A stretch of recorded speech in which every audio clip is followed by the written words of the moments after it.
Hello বন্ধুরা, তোমরা কেমন রয়েছো? আশা করি সবাই ভালো আছো। আজকের আমরা একটা বিষয় নিয়ে দেখবো, সেটা হচ্ছে সুপ্রিম কোর্টে যে 26,000 সংক্রান্ত মামলা রয়েছে সেই বিষয় নিয়ে ভয়ঙ্কর আপডেট রয়েছে। সেখানে রাজ্য সরকার নতুন করে কিছু তথ্য দিয়ে তথ্য দিতে চেয়েছে সুপ্রিম কোর্টে এই 26,000 বিষয় সম্পর্কিত বিষয় নিয়ে। হাইকোর্টে এতগুলো মামলা শুনানি হলো, সেখানেও তাদের নোটিশ অফ আর্গুমেন্ট দেওয়ার সময় হলো না। আবার তারা সুপ্রিম কোর্টে এতগুলো যে মামলা হলো, দিনের পর দিন যে ডেট হলো, সেখানেও তাদের সময় হলো না। তারা নতুন করে আবার তথ্য দিতে চলেছে। সমস্ত মানে সমস্ত আলোচনা শেষ হয়ে গেছে, জাজমেন্ট রিজার্ভ হয়ে গেছে। তা সত্ত্বেও তারা এটা নতুন করে কিছু তথ্য দিতে চলেছে। তারা বলতে চাইছে, নোটস অফ আর্গুমেন্ট দিতে চাইছে। তারা বলতে চাইছে নাকি তারা নাকি সমস্ত তথ্য দিতে পারেনি, সমস্ত তথ্য কোর্টকে শোনাতে পারেনি। তারা লিখিত আকারে কিছু তথ্য দিতে চায়, যেটা কিছু কোর্টের কিছু প্রভিশনস রয়েছে। তো সেই জন্য তারা আজকেরই মধ্যে তারা সেই তথ্য দেবে কোর্টকে। সেটা এবার কোর্ট গ্রহণযোগ্য করবে কি না করবে সেটা কোর্টের বিষয়। তো এখন মেন মূল মূল প্রবলেম হচ্ছে তারা এই কেসটাকে ঝোলাতে চায়, এটা দীর্ঘ সময় করতে চায়, যাতে যোগ্য অযোগ্যরা কোনোভাবেই স্যাক্রিফিকেশন না হয় এবং তারা সারা জীবন তারা এইভাবেই যেন পড়ে থাকে এবং কোর্টও সেটা যেন স্যাক্রিফিকেশন করতে না পারে। তো কেসটাকে তারা বারবার ধরে ঝুলিয়ে রাখতে চায়।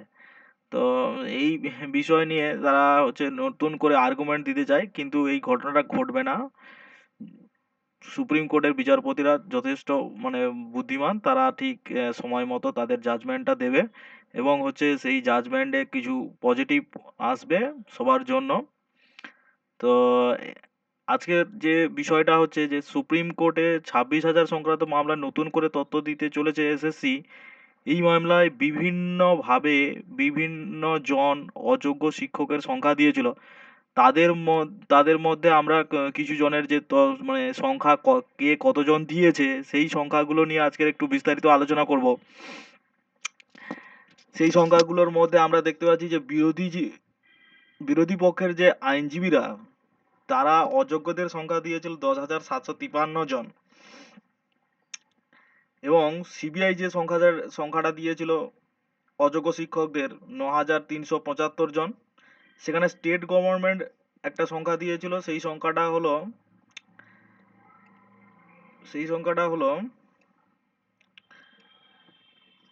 4,327 জন।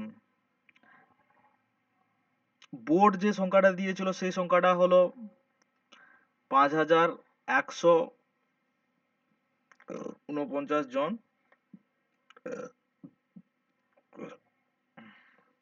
তো এবং এসএসসি যে সংখ্যাটা দিয়েছিল 5,485 জন। তো আমরা দেখতে পাচ্ছি যে প্রত্যেকটা সংখ্যার মধ্যে একটা গড়মিল রয়েছে। সংখ্যাটা যে যার মতো সে যার করে দিচ্ছে, একটা ডেফিনেট সংখ্যা কেউ দিতে পারছে না। যদি একটা ডেফিনেট সংখ্যা দেওয়া যেত তাহলে হয়তো এই মামলাটা নিষ্পত্তি হয়ে যেত, কিন্তু কেউই এই সংখ্যাটা ডেফিনেট ভাবে দিতে পারেনি। তো সেই জন্য এই যে এখনো বিরোধী পক্ষের আইনজীবীরা বলছে 10,753 জন। হয়তো এই সংখ্যাটা ছাড়িয়ে আমার মতে মনে হচ্ছে এটা প্রায় 17,000 18,000 মতো হতে পারে। আর বাকি 5-6,000 অশিক্ষক কর্মচারীরা রয়েছে, তারা যোগ্য, কিন্তু তাদের এই 18-19,000-এর জন্য তাদের ভবিষ্যৎটা অন্ধকারের দিকে, তারা অনিশ্চয়তার দিকে রয়েছে। তাছাড়া আরও একটা যে সমস্যা, যেটা হচ্ছে প্যানেলটাই পুরো ভুল। সিস্টেমেটিক মেনে যে প্যানেলটা তৈরি করা হয়নি, সেই প্যানেলটা যা যা সিস্টেম হওয়া দরকার একটা প্যানেল তৈরি হওয়ার জন্য, সেই সিস্টেমটাও তো ঠিকঠাক হয়নি। শুধু কোর্টের মানে মানবিকতার বিচার যদি দেখা যায় হয়তো ওই ৫-৬ হাজার চাকরি প্রার্থীকে বাঁচানো দরকার আছে। কিন্তু মানে প্যানেলটাই পুরো মানে ভুলভাবে তৈরি হয়েছে। তাছাড়া যোগ্য অযোগ্য শিক্ষকদের সংখ্যাও যথেষ্ট পরিমাণে বেশি।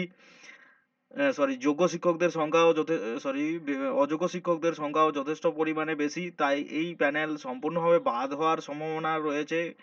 হুম, এই প্যানেল মানে ভবিষ্যতে হয়তো সুপ্রিম কোর্টে বাদও হয়ে যেতে পারে। তবে 1% হয়তো চান্স রয়েছে, যদি যোগ্য শিক্ষকদের চাকরিটা বেঁচে যায় কোনোভাবে, সেটা খুব ভালো হয়। যে ২-৪-৫ হাজার যোগ্য শিক্ষক রয়েছে তাদের অনেকে আবার মানে আন্দোলন করছে, দেখা যাচ্ছে যে তারা বলছে যে তারা হয়তো অযোগ্য, তারাও নিজেরা বলছে ওখানে গিয়ে যে আমি যোগ্য, আমার তো সিবিআই নাম নেই, কোথাও নাম নেই। আরে তোদের কোথাও নাম আছে কি না আছে সেটা তো প্রশ্ন উঠছে না। প্রশ্ন উঠছে প্যানেলটাই যেখানে ভুল, সেখানে তো কিছু করার নেই না, প্যানেলটাই ভুল হয়েছে। তো সেই জন্য মানে এই মানে তোমাদের নাম থাকুক আর না থাকুক কোনো প্রশ্নই উঠছে না। তো মানে বিচার ব্যবস্থা যা দৃষ্টিকোণ থেকে যেটা হবে সেটাই মানে এখানে রায় আসবে। তো আশা করি কিছু জনের মানে ৪-৫ হাজার যে ছেলেমেয়ে শিক্ষক ও অশিক্ষক কর্মচারী রয়েছে তাদের যে চাকরির ভবিষ্যৎটা যদি নিশ্চিত হয়ে যায় সেটা একটা ভালো, বা প্যানেলটা যদি মানবিকতার বিচারে রেখে দেওয়া যায় সেটাও একটা ভালো বিষয়। কিন্তু এখন মানে কোর্টের উপরে ডিপেন্ড করেছে। কোর্ট তো আর মানে ইমোশন বা মানবিকতার মধ্যে দিয়ে চলবে না, যুক্তি তর্ক এবং আইন ব্যবস্থার মধ্যে দিয়ে চলবে, যেখানে আইনের চোখকে ফাঁকি কেউ দিতে পারবে না। এখান থেকে যত চেষ্টা করা হোক, নোটস অফ আর্গুমেন্ট দেওয়া হোক, মানে এইটাকে ঝুলিয়ে রাখার চেষ্টা, মানে সামনে বিধানসভা আছে, ঝুলিয়ে ঝুলিয়ে যদি বিধানসভাটা বের করে দেওয়া যায় তাহলে ভোটগুলো আমাদের ব্যাংক মানে ভোট আমাদের পক্ষে পড়বে। তো এবং হচ্ছে এটা কেউ জানতে পারবে না। কিন্তু অতটা সময় যাবে না। আশা করি তাড়াতাড়ি এর একটা পজিটিভ আউটকাম আসবে। আমরা সবাই সেটা দেখতে পাবো এবং সেটা ভবিষ্যতে সবার জন্য ভালো হবে।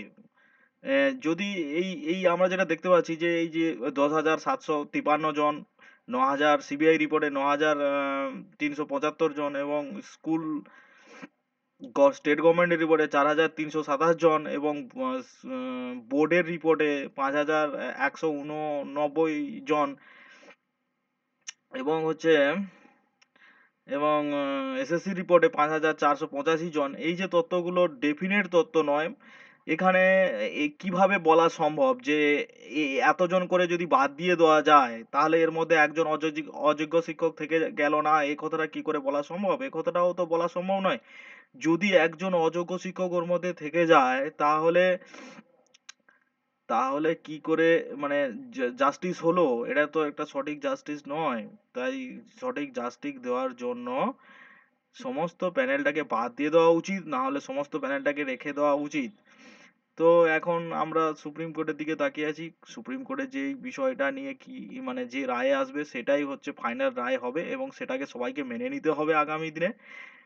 আশা করি ভালো কিছু রায় আসবে। তো নমস্কার বন্ধুরা। আর এই বিষয় নিয়ে কিছু মানে বাড়াতে চাই না।